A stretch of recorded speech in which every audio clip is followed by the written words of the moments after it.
Seja muito bem-vindo ao nosso canal, seu canal Curso Bíblia Hoje. Meus irmãos, estamos nessa jornada bíblica com os ensinamentos de Jesus, do seu Evangelho, no livro de Mateus. Estamos agora com foco voltado ao discipulado, onde olhamos cada passo, cada ensinamento de Jesus, usando a vida dele como exemplo, para aplicarmos no dia a dia com os nossos discípulos, aquelas pessoas intencionais que já estamos orando para que Deus nos dê a oportunidade de compartilhar o Evangelho. E realmente Cristo tem muito a nos ensinar.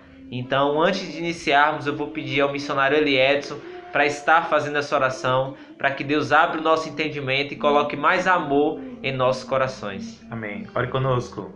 Senhor, nosso Deus, muito obrigado, Pai, por essa oportunidade de estar aqui meditando na Tua Palavra. Obrigado por cada ensinamento, cada aprendizado, como discípulos possamos seguir, Senhor, de coração, em espírito e em verdade, Senhor, ao Senhor Jesus, viver esse Evangelho, ó Pai, amar o Senhor cada dia mais. Precisamos do Senhor nesse momento para compartilhar fielmente, Senhor, cada ensinamento, em nome do Teu Filho amado Jesus. Amém. Amém. Amém. Muito bem, abram suas Bíblias no livro de Mateus, capítulo 8, versículo 23. Tá bom? Acompanhe conosco. Diz assim: entrando ele no barco, seus discípulos o seguiram. De repente, uma violenta tempestade abateu-se sobre o mar, de forma que as ondas inundavam o barco. Jesus, porém, dormia. Os discípulos foram acordá-lo, clamando: Senhor, salva-nos, vamos morrer. Ele perguntou: por que vocês estão com tanto medo, homens de pequena fé? Então ele se levantou e repreendeu os ventos e o mar, e fez-se completa bonança.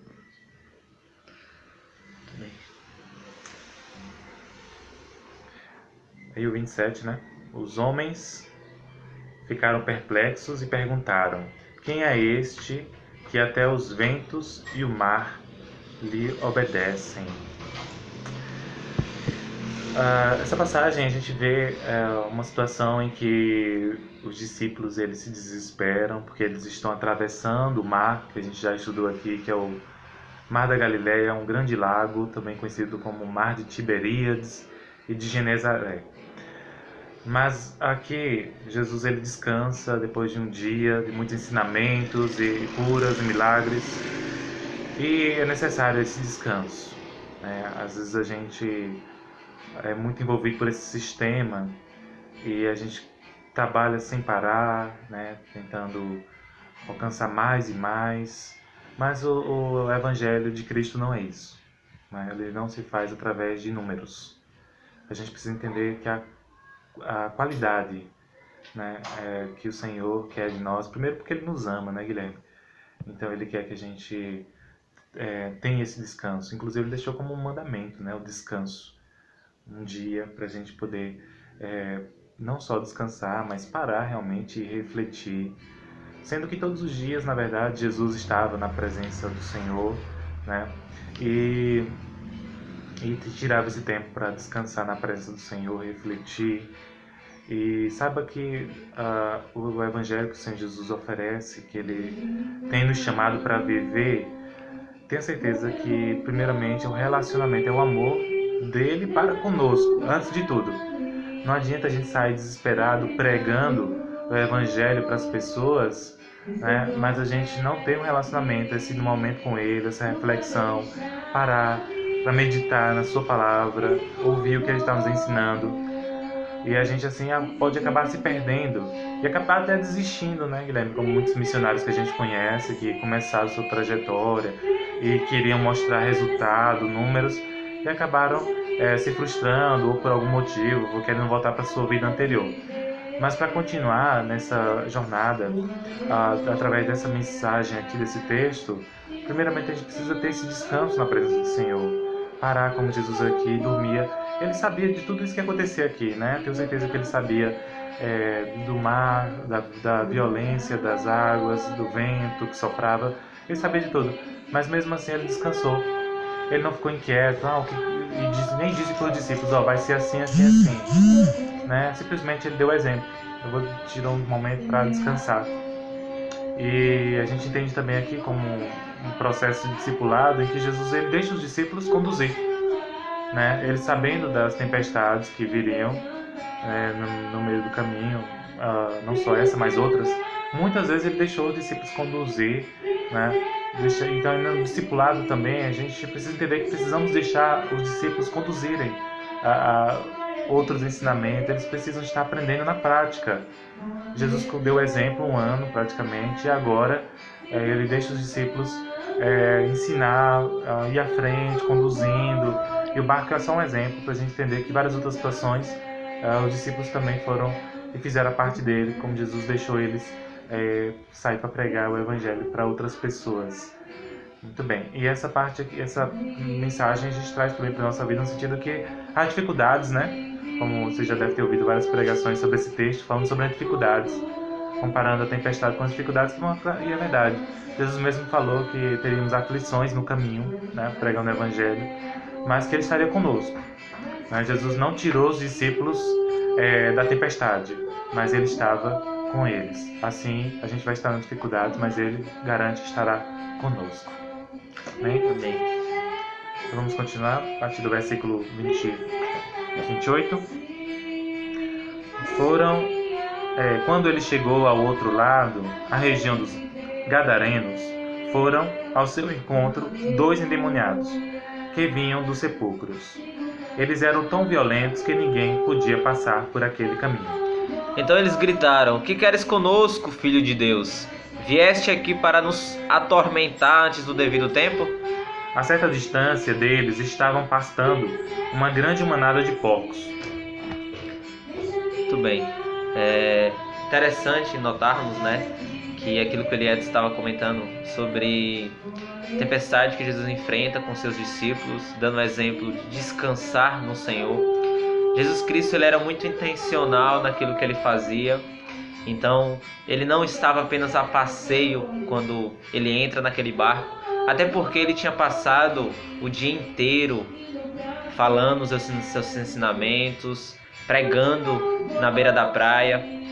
E então ele decide atravessar o mar da Galileia, né, para ir à região de Gadara, né, a região onde ela inclui nas cidades, né, nas 10 cidades que formava na região ali do Mar da Galileia, chamado de Decápolis, e essa região é uma das cidades.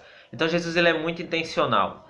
Ele vai naquela cidade porque ele tinha uma missão, ele tinha um propósito, e o propósito de Jesus, como nós sabemos muito bem, era a transformação de vida, era glorificar o Senhor, era realmente fazer a vontade do Pai. Ou seja, salvar os perdidos, resgatar aqueles o qual estavam escravos do pecado. E Jesus Cristo ali, ao encontrar com aquele homem endemoniado, né, ao se encontrar com aquele rapaz que realmente, com certeza, tinha sua vida aprisionada, uma vida de sofrimento, à margem da sociedade, a gente vê essa história mais detalhada em Marcos 5, né? Eu aconselho você a ler também o relato de Marcos 5, porque dá um relato mais detalhado e a gente vai entender mais esse diálogo de Jesus com esse endemoniado. Mateus registra que são 2, né? Então é interessante notarmos que Jesus tinha um propósito de transformar a vida daqueles rapazes e com certeza Jesus Cristo tem poder para isso. Isso é o discipulado, irmãos. A gente não escolhe pessoas mais pobres, mais bonitas, mais ricas, mais feias, não. É Deus que nos direciona para elas, a nossa missão vem do céu, a nossa missão é guiada pelo Espírito Santo, não faz acepção de pessoas, a gente tem falado o tempo todo sobre isso, e aqui Jesus Cristo deixa mais uma vez clara, porque ele vai para uma região onde ninguém queria ir, uma região onde tinha criatório de porcos, onde os judeus evitavam estar, e Jesus, sendo judeu, estava ali, mais uma vez mostrando que não faz acepção de pessoas, mais uma vez mostrando que ele é santo, puro, e que onde ele está há transformação de vida, independente do lugar, independente do contexto, das circunstâncias. Então ele também nos dá essa autoridade para entrarmos em lugares ditos hoje como impuros, né? Ditos hoje como realmente possessas ali, conduzidas, né, pelo inimigo, a gente tem essa autoridade para entrar, para falar do evangelho e ter a certeza que esse evangelho pode transformar a vida dessas pessoas que estão escravas do pecado, escravas do diabo. E eu e você podemos carregar esta mensagem e pregar ela cada dia mais. Amém. Vamos continuar agora a partir do versículo 31, quando o texto diz assim: os demônios imploravam a Jesus: se nos expulsas, manda-nos entrar naquela manada de porcos. Ele lhe disse: vão.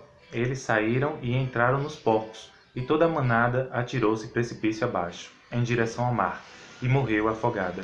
Os que cuidavam dos porcos fugiram, foram à cidade e contaram tudo, inclusive o que acontecera aos endemoniados. Toda a cidade saiu ao encontro de Jesus, e quando o viram, suplicaram-lhe que saísse do território deles. Interessante, né, Guilherme? Que mais uma vez aqui Jesus é rejeitado por um povo. A gente mencionou no último texto, no último vídeo, na última passagem que a gente estudou, que Jesus foi rejeitado não só em Nazaré, mas em Lucas capítulo 4, a partir do 16, mas também depois em Corazim, Cafarnaum, Betsaida, né? E ele até condena essas cidades por ter rejeitado o Salvador deles, né? Já que não existe salvação sem Jesus. E aqui mais uma vez, né? O povo que preferiu os porcos do que a Cristo, né? Digamos assim, porque perdeu seus porcos também rejeita Jesus, né? É muito triste isso. E eles não entendem o benefício que... não se coloca no lugar daquele homem, né? O benefício que Jesus fez. A gente não, às vezes não consegue nem entender, na verdade, essa passagem. Por que eles fizeram isso? Mandaram Jesus... expulsaram Jesus mais uma vez. Bom, em relação ao que Guilherme falou, né? De ir para lugares onde ninguém vai, é esse discipulado que Jesus oferece. Vocês têm aprendido com a gente, através do próprio Jesus, da sua palavra, que um texto, ele vai explicando o outro, né? A hermenêutica tem um nome para isso, tá? Decora esse nome, hermenêutica. É uma ferramenta muito importante para a gente entender um texto bíblico. Um versículo vai explicando o outro. E aqui não é diferente nos relatos também, né? Não só nos ensinamentos de Jesus, mas como esses relatos. Para a gente entender a questão da tempestade, quando eles enfrentaram no primeiro momento, vai chegar na Gadara, muitos acreditam, na interpretação de alguns estudiosos, que aquela tempestade foi feita pelos próprios demônios, né, para tentar impedir Jesus de chegar naquele lugar. É tanto que quando Jesus chega, os demônios vão até o encontro de Jesus, já sabendo que ele estava a caminho. Jesus repreende a tempestade, né, e não tem medo. Por isso que talvez uma interpretação também, a gente não pode ficar só com uma, mas entender ao texto bíblico, quando Jesus fala: por que vocês estão com tanto medo, homens de pequena fé? Não falando só da tempestade, mas do que eles iriam enfrentar. Porque aquele povo lá, eles tinham medo daquele homem, né? Ninguém conseguia parar aquele homem, ninguém conseguia deter.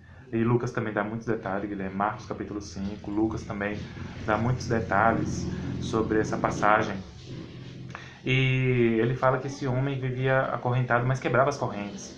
E ninguém conseguia deter esse homem, né? Então é bom a gente ler as 3 passagens de Mateus, de Marcos e de Lucas, que elas se completam.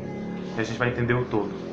E assim a gente entende que a gente precisa estudar os 4 evangelhos, né? Não só Mateus, você pode continuar lendo Mateus, terminou, pode ir para Marcos, Lucas, João e volta depois para tentar entender o todo. Mas aqui, aqueles homens tinham medo daquele gadareno. E por isso que Jesus também afirma: por que vocês têm tanto medo, estão com tanto medo, homens de pequena fé? Né? Por quê? Porque quando a gente acredita que a fé, ela nos guia, quando a gente entende que a fé é não só a fé de dizer assim: eu acredito que as coisas vão melhorar. Não é essa fé que Jesus está falando aqui, mas a fé de seguir e realmente deixar tudo e enfrentar realmente a lugares que ninguém quer ir, né? De não ter medo, de associar a fé com o fato que a ousadia que o Espírito Santo nos dá, de até como os discípulos aqui foram mortos pelo Evangelho. Então é isso. O discipulado é realmente entregar nossa vida por completo e morrer por Cristo e viver para Ele eternamente. Muito obrigado por estar conosco. Que Deus abençoe sua vida. Deixe seus comentários, seu pedido de oração e até o próximo vídeo.